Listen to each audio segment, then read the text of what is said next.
On est ici au Centre d'action bénévole Saint-Siméon-Port-Daniel avec Nathalie Bugeaud. Bonjour. Salut, ça va bien? Ça va très très bien. Oui. Semaine nationale de l'action bénévole, on est en plein dedans. Ça date pas d'hier, ça?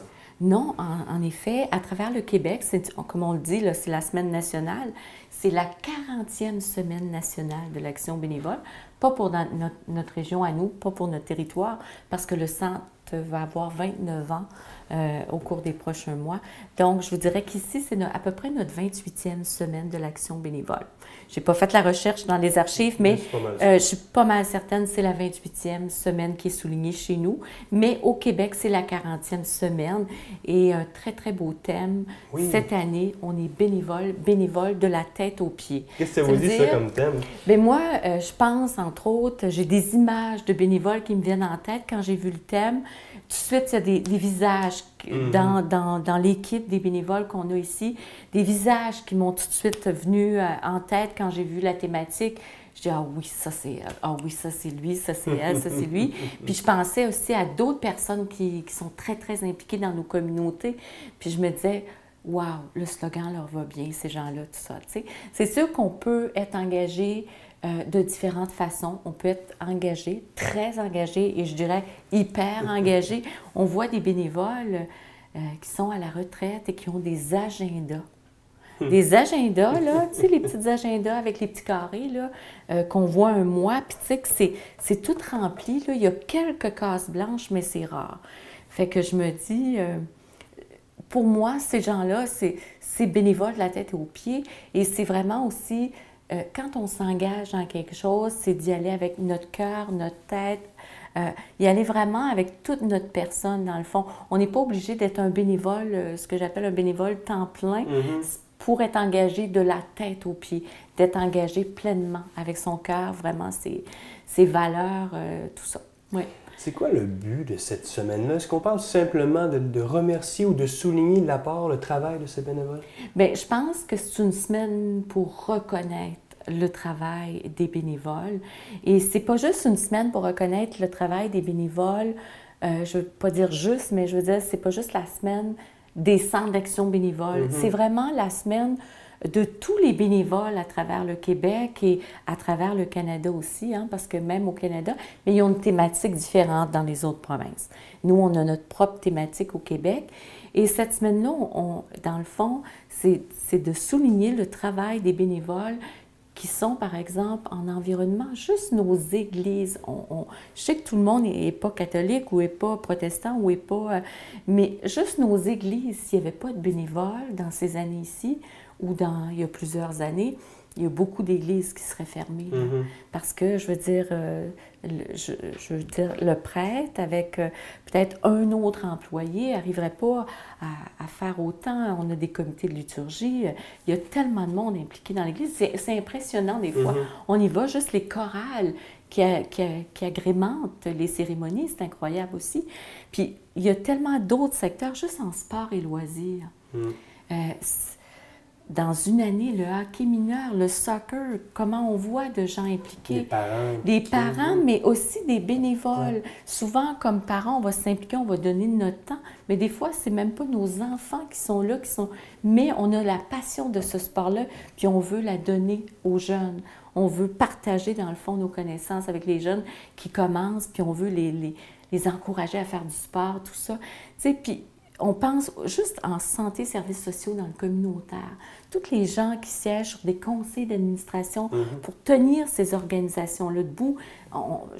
Culture, au niveau de la culture, par exemple, au niveau de la télévision communautaire, les gens qui siègent sur le conseil d'administration de la télévision communautaire, et vous avez sans doute d'autres bénévoles aussi, ces gens-là, ce sont des bénévoles qui croient à la cause et qui vont s'impliquer pour faire avancer, pour s'assurer que ça fonctionne bien. Puis, tu sais, je veux dire, des bénévoles, il y en a partout. Ça fait que je me dis tout le temps, si on prenait une journée, puis que tous les bénévoles disaient, aujourd'hui, on travaille, on ne s'implique pas. OK? On ferait une semaine sans bénévolat, une journée là, sans bénévolat, juste dans nos CHSLD. Tu sais, il y a des gens qui vont aller, par exemple, soutenir donner à manger, des choses comme ça, qui vont organiser des petites activités Des pour danses, agrémenter, dans le fond, le quotidien des aînés qui vivent là. C'est tout du travail. Tu sais, c'est le spectacle de la fac, par exemple. Je pense à cet événement-là qui me vient en tête parce que c'est cette fin de semaine. Et je me dis, juste ce spectacle-là, combien d'heures de bénévolat qui est derrière ça? Ce sont des événements, la marche de la mémoire. S'il n'y avait pas de bénévoles derrière la marche de la mémoire, il n'y en aurait pas, à mon avis, de marche comme celle-là, tu sais, le relais pour la vie. Oui. Donc, c'est tous des événements au niveau touristique. Tu sais, je regarde des festivals qui amènent du monde, qui font que les gens vont dépenser des sous dans nos villages, tout ça. Tu sais, par exemple, Festival du Crabe, je pense au 50e tournoi de pêche de Saint-Siméon, c'est l'été prochain. Tu sais, le rodéo de Passepébiac, comment ça amène, tu sais, du monde, tout ça. Mais il y a des centaines de bénévoles derrière tout ça, là. Ce sont tous des événements qui, si on n'avait pas de bénévoles, je veux dire qu'il y aurait des difficultés à fonctionner, nos bibliothèques municipales, par exemple. On voit à tous les niveaux, là. On pourrait aller dans le scolaire, comme le Festival du Scolaire, Trac, ou les secondaires en spectacle. Il y en a pour moi, vous dites Festival du Trac, pour moi, c'est, je pense, moins scolaire. C'est drôle, là, je pense vraiment culturel, là, tu sais, quand je pense au Festival du Trac. Mais tous ces événements-là, s'il n'y avait pas de bénévoles, comment ça pourrait pas, à mon avis, fonctionner? Bien, comme vous le disiez, je pense pas que c'est souhaitable qu'on manque de bénévoles une journée ou une semaine. Je pense pas que c'est souhaitable. Il n'y a personne qui voudrait ça. Faut pas se souhaiter ça. Bien, entre autres, je vous annoncerai que le Centre d'action bénévole fermera ses portes si jamais il n'y avait plus de bénévoles. Parce que nous, chez nous, c'est quand même 200, au-delà de 200 bénévoles. Je vous dirais que sur les au-delà de 200, on a environ 190 très actifs sur le terrain, tout ça. Donc, ces gens-là, c'est la livraison de la popote roulante, c'est l'accompagnement transport. Des fois, c'est attendre 6 heures dans une urgence d'hôpital. C'est du répit aux nouvelles mamans puis aux nouveaux papas qui viennent d'avoir un petit bébé à la maison. Ça peut être un 3 heures semaine de répit où la bénévole va aller prendre soin du petit bébé pour que les parents puissent dormir ou puissent aller prendre une marche ou faire du ménage, des choses comme ça. Donc, tu sais, je regarde, aujourd'hui, on a des bénévoles qui sont là, qui sont en train d'emballer des cadeaux pour la semaine de l'action bénévole. Ils s'impliquent pour réaliser la semaine de l'action bénévole. Le centre d'action bénévole, tu sais, on pense au panier de Noël. Juste la Guignolée, c'est 300 quelques bénévoles qui sont sur le terrain de différents clubs sociaux du territoire. C'est pas juste les bénévoles du centre, hein, on pense aux Chevaliers de Colomb, les clubs des 50 ans et plus, les pompiers volontaires. Donc, c'est beaucoup de monde, tout. Tu sais, je veux dire, le centre d'action bénévole, sans bénévoles, c'est sûr que nos portes sont fermées. On met une affiche à vendre. Oui, tout à fait. Du 6 au 12 avril, donc, Semaine nationale de l'action bénévole. Vous le disiez ici, 200 et plus bénévoles. Oui. Qu'est-ce qu'on va faire pour souligner un peu leur travail? Il y a des activités prévues? Oui, entre autres... le 3 avril, jeudi, ça a été le dévoilement du et de la bénévole de l'année sur les ondes de CHNC, CHGM. Vendredi, ça a été le lancement. Déjà, on a commencé avant que la semaine commence. Ça a été le lancement de la semaine, la 40e semaine nationale. Ça se faisait nationalement, mais ça se passait ici dans notre belle région, à Gaspé. C'était le lancement là, pour tout le Québec, dans le fond. Et notre fédération était sur place, tout ça, donc puis tout le regroupement des centres d'action bénévole y était. Et les différents secteurs, parce qu'on sait qu'il y a plusieurs secteurs où sont présents les bénévoles, les différents secteurs, pour la plupart, étaient représentés. On sait que samedi et dimanche, on veut garder nos bénévoles en santé, en forme, tout ça.